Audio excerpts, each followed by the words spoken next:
Welcome to part one of the series that I'm creating on how to transform human resources to human enablement. I've been looking for quite a while on a number of different articles and research on why an agile workforce is important to every organization. And I think today it's even more important. We're consuming so much information all the time that we get to be on overload. Now, this could be good information, bad information, and how do we separate the two? Because if we're always getting bombarded with more information, we got to figure out what's that right ratio. And I think getting to that human enablement department is going to be key to this, because as we're getting information, organizations can pivot faster. And if you can pivot faster, you can get more things to market in a faster pace than what your competitors can. You are going to be more successful. This can't happen if you have a workforce that's been being treated like the 1900s factory workers. And I think many companies are still doing that today. They are treating their employees like the 1900s factory workers. If you don't believe me, then just look no further than the old school guard of saying everyone needs to get back to the office. The Jamie Dimons of the world. They're going, hey, we need people to be in the office. The Eric Schmidts of the world. We need people to be in the office because that's the only way they can develop. Because it's not possible to develop meaningful relationships unless you're face to face. Pro tip there, folks, and I've talked about it already once before, even wrote a blog on it. The millennials and Gen Zers have been building meaningful relationships for years with people they have never met in person. As leaders, we need to be meeting our employees where they need to be. Stop trying to instill our preferences on the future of the workforce. And this is why human resources needs to move to human enablement. Now, this first article that I found, and we're going to go over it, it's called Agile Workforce Planning, a Guide for HR. I just wish it was from HR to HE, that human enablement. Maybe there's a better word for it. I haven't figured out the whole marketing terms yet, but anyway, Neely Verlinden, I hope I said her name correct.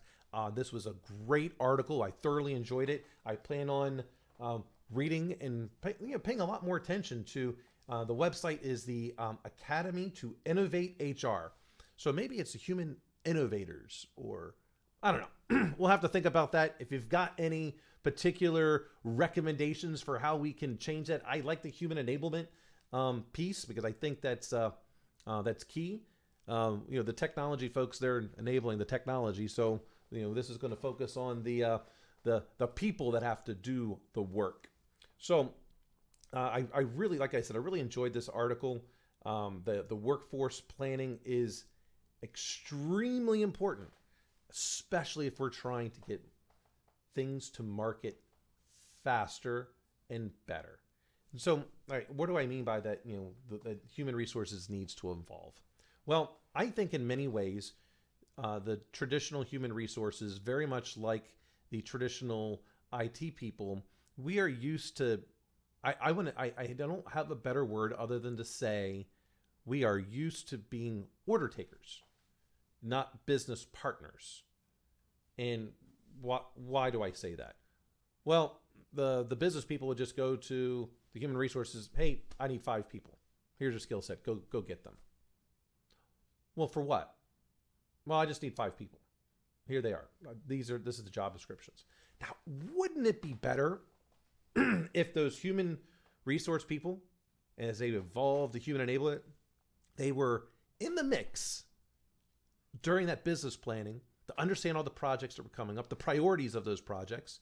They started working with the project managers to see what's our workforce capacity. What happens when these projects move to operations? How does that workforce capacity look?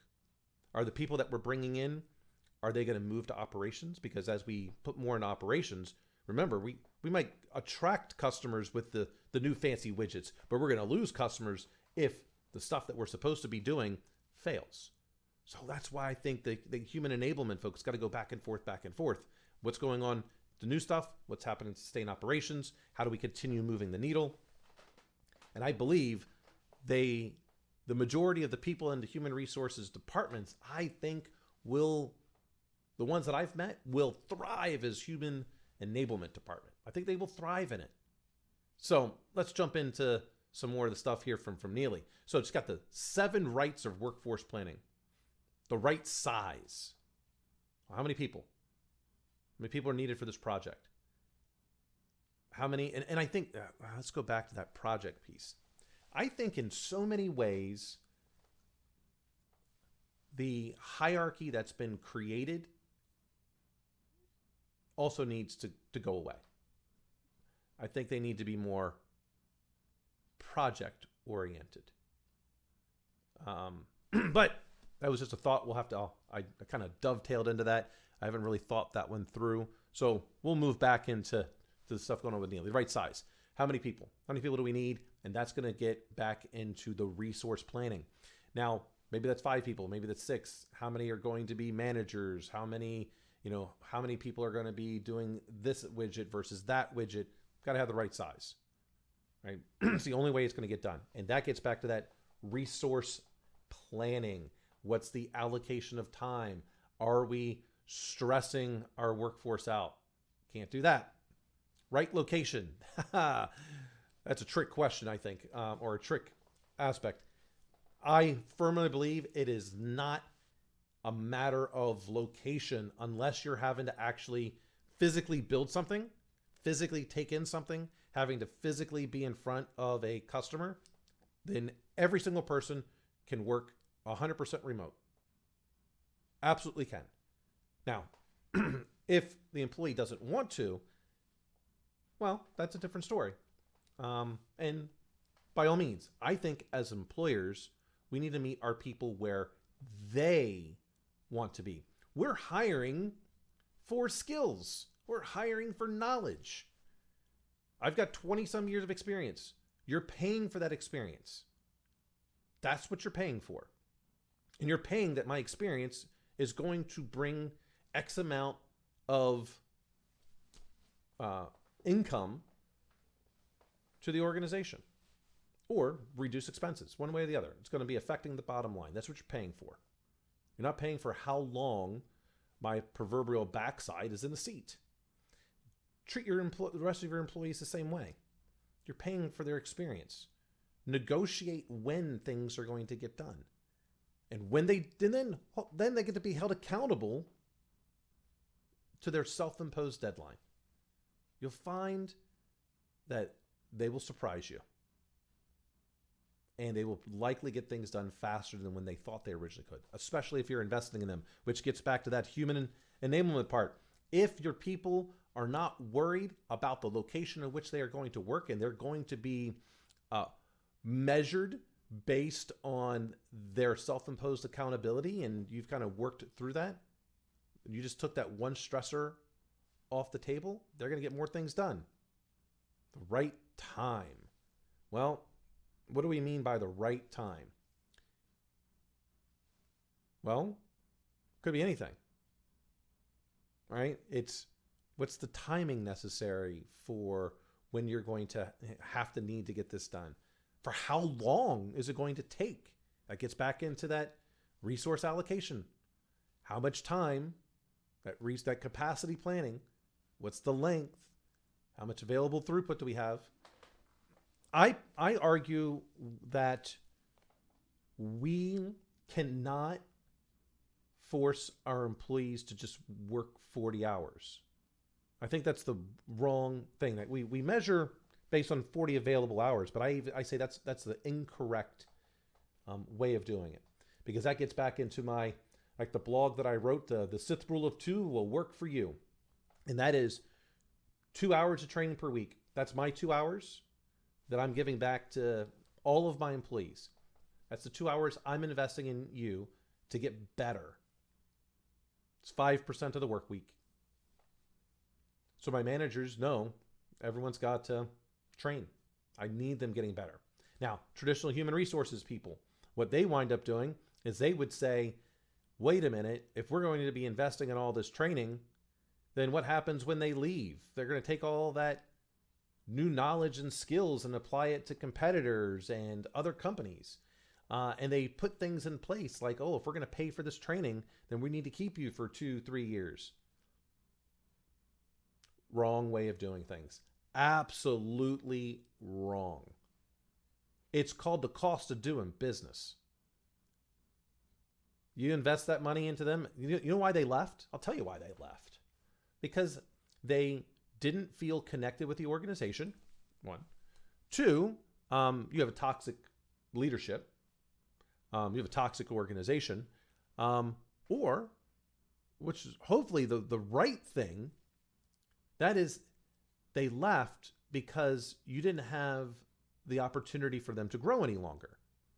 That's always going to happen. There's only one CEO, there's only one CFO, there's only one chief operating officer, only one chief information officer, only one chief marketing officer, there's only one head of the soon-to-be human enablement department. So when someone's ready, clap for them.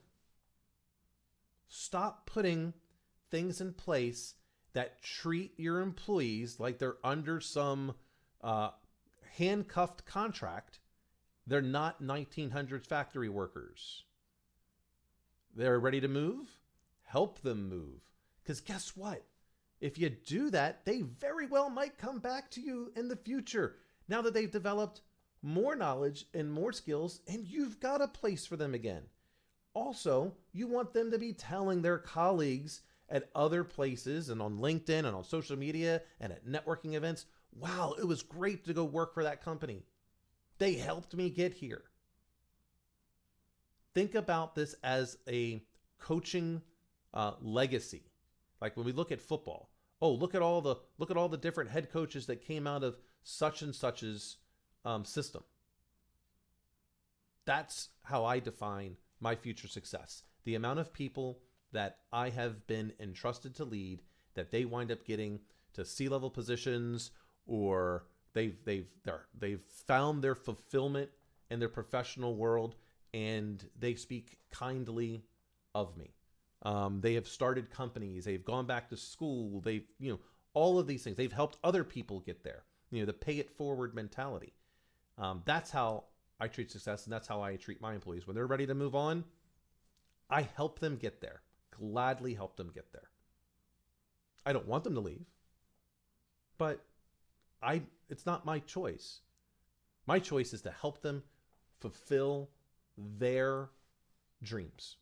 And I just want to be a part of that. And if I only get to be that for a couple of minutes, so be it. That's why I think human resources tries to put those handcuffs on you. Human enablement will help everyone get better. And guess what? When you do that, your organization's going to be better for it. Right cost. There's a cost of doing business. And you have to be very careful with this. Cost may not necessarily look at just what you're doing. Let's say, you're in a construction world, right? That's the kind of people that you employ, and you have a contract and you're going to, or you have the potential to bid on a contract, but it's going to disrupt the wildlife in the area. The cost of that might be too high, meaning what that might do to your employees when it comes to find out that you're going to do something that might be hurting an entire ecosystem of wildlife. You might make a lot of profit, but you're going to lose employees. So you need to make sure that you are aligning your people with the mission. Now, human enablement, folks, here's the next pro tip for you. As you're involved in the business planning, you need to understand what kind of business are you? Now, I don't mean are you financial services or construction or manufacturing or retail. That's not what I mean. What I mean is, are you going to be quality or quantity? Both have a place in the world. Both are meaningful. Both are needed. But pick one. Now, because the type of people you're going to employ are going to be a little bit different. Some people are very much enthused with seeing a lot of things get out the door. Like they like that rush. It's fast paced. And that's the kind of people you need to look to employ. Other people are, from a quality perspective, they want to take their time. They want the masterpiece. And so they don't need a new widget going out the door every day. They need to know that when the widget goes out, it's met the standard of excellence. Different kind of people. Both are needed. Both are valid. As the human enablement folks, as you're reminding your business partners, because when they start to sway, hey, you went from quantity and you want to move to quality. Whoa, whoa, whoa. Different kind of people. Slow your roll. You got the quality and you're trying to mass produce. Whoa, whoa, whoa, whoa. It's not the kind of people. If we're going to change, it takes time. Human enablement takes time. An agile workforce takes time. And that gets into the right risk. There's risk in everything we do. We need to weigh those risks, and it makes it so much easier as you've been working with the business partners. You're going to know the risk. You start changing to a different type of company, from quantity to quality or quality to quantity, you're changing the whole landscape, and that can be disastrous for you. So now we get to the right shape of the organization, the right shape of the teams. Now, this gets into that aspect again that you need to be working with your business partners. You need to be working with project managers. You need to understand capacity planning, because sometimes, especially when you can see when things need to start evolving, and over the course of the year, course of several years, what type of skills you need to acquire or develop to be able to get these things done on time with the right cost in place, right? You've weighed all of these things. Sometimes that might mean you're bringing in consultants, temporary people. Sometimes it means those that have been sustaining operations, because you've been developing their skill sets and they're getting more things done.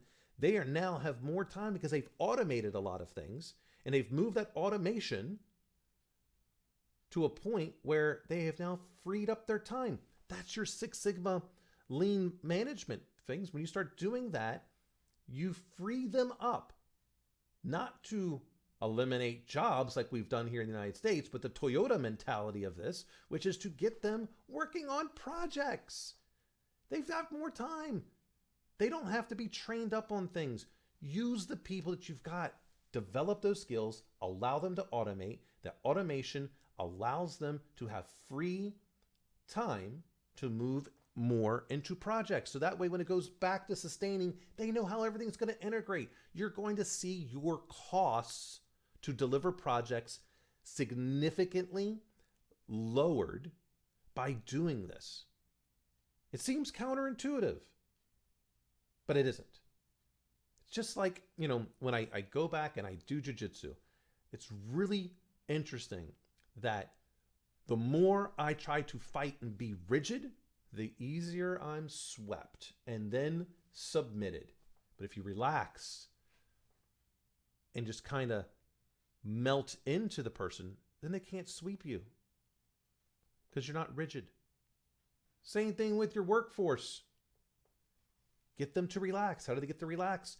Well, that's going to get into the next part, which is got the capabilities, right? So when you have all of those right things, you're going to wind up with that right workforce. You're going to have the right capabilities. Now there's 6 components to the capability, and they all kind of just meld into one unique thing, which is just brilliant. And so, again, hat tip here to Neely.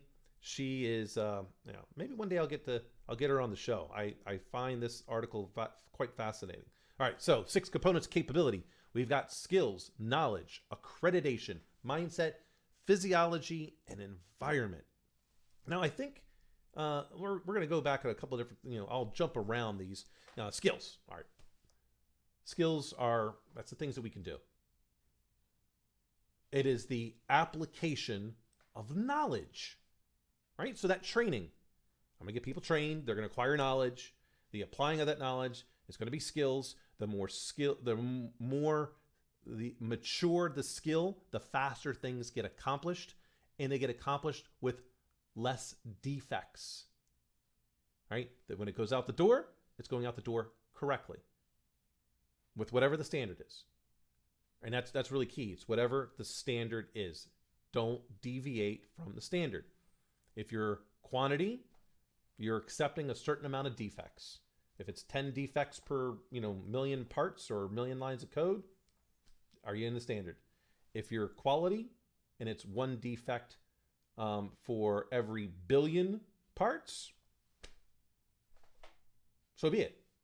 But you want to make sure you're maintaining that standard. Now, knowledge, how do you know if the person has the right knowledge? Well, this is where accreditation comes in. They've got certifications for, the traditional HR people. There's certified financial consultants, or certified IT people, certified cybersecurity people, certified, you name it. There's certifications out there. There's accrediting bodies out there. Your certified public accountants. It's all there. That lets you know they have knowledge. Doesn't mean they have the skill. Only way to know if they have the skill is to actually see it being demonstrated. Now, this is where it gets into mindset. Mindset is the way in which we feel about whatever circumstances brought before us. So, my mindset's going to be very positive. I'm going to have a lot of confidence if I have the right amount of knowledge that over time, I've been able to apply these skills over time, and I continue improving upon them. That's going to give me the confidence to be able to solve more problems that come across the desk. And that's for your whole team. Again, human enablement team, right? As you're working with your people, you're trying to make sure they are confident in solving problems and getting new projects out the door faster than the competition, sustaining operations so that way you keep your new customers for longer, because what you're putting out there is being able to be sustained in perpetuity. You get that through this aspect of the 6 components of capability. I absolutely believe that. Physiology, I think it's going to depend on the type of company as to how this matters. So I'm not, her definition is physiology is both our ability to think, but also our physical aspect. If you think about sports, for example, physiology is a really important part of having a capability. So I think there's some pieces to this. This is, again, where I get into that human enablement part. So physiology, I need you to be in the right mindset. I need you to have the right level of energy when you're coming to work and then when you're going home. So I need you healthy. I need you fulfilled. So I love this aura ring. I think if, as a human enablement, if people started having more of these things where they had their sleep being monitored, their health being monitored, then they're going to have the right amount of energy. They need to know. They need the right amount of exercise. They need the right amount of sunshine in their face. They need the right amount of downtime. I find it very archaic that we go, well, sorry, you're a brand new employee. We can only give you 2 weeks vacation. What? Downtime, recharge time. I almost think that people should have a 3-day weekend every month, if not a 4-day weekend every month. Not vacation. Like, look, there's just going to be certain weeks I'm only going to let you work 3 or 4 days. And the reason is I need you to recharge. I need you to feel connected. I need you to feel connected when you go home, because then you're going to feel connected when you get to work. And if you're healthy and you're getting the proper amount of sleep, the proper exercise. I mean, TK and I've talked about this, many, many episodes. It's Maslow's hierarchy of needs, right? We need to take care of some of these needs. It takes off stress, and you take off stress, it allows your people to perform better. And if they're performing better, you're getting things out to market faster. You're sustaining operations better. Human enablement, folks. Human enablement. You got to take into account the whole person. That employee, when they go home, is still your employee. If they're going home completely stressed out, they're not going to be healthy for very long. They're going to be calling out sick and not able to produce. And if you can't produce, you're not getting things to market. If you're not able to produce, your sustaining of operations starts to fail. So physiology still takes a big place into this. Enable them to live better and healthier lives. And then our environment. We've talked quite a bit about the environment. It definitely impacts us. Make sure your people are working where they need to work. And I think we're right about time for what I was looking to accomplish for today. I'm just going to check my notes. Yeah, so that's part one for enabling the agile workforce. It's going to take time to get there. Don't think you can do this overnight. Human resources can't evolve to human enablement overnight. It could take a year, could take 2, could take 3. But the idea is, as your people that are working in human resources, that you get more involved with the business planning, start asking those questions. Well, what's the capacity of our current workforce? What is this going to do? How is this going to increase? What are the types of skills we're going to need in order to be able to implement those widgets? And then how does that affect operations once it gets deployed into a production environment? It's got to be supported. Those are the kind of ways in which you move human resource, human enablement. Thanks for listening into the episode. Please like it if you liked it. Dislike it if you disliked it. Regardless, please leave a comment. Give me some feedback. I can only improve and develop better content and to be a better person out there if I'm getting feedback. Constructive feedback. Tell me where I suck and I'll improve. I appreciate you all for listening. Thank you. Take care. Have a wonderful day.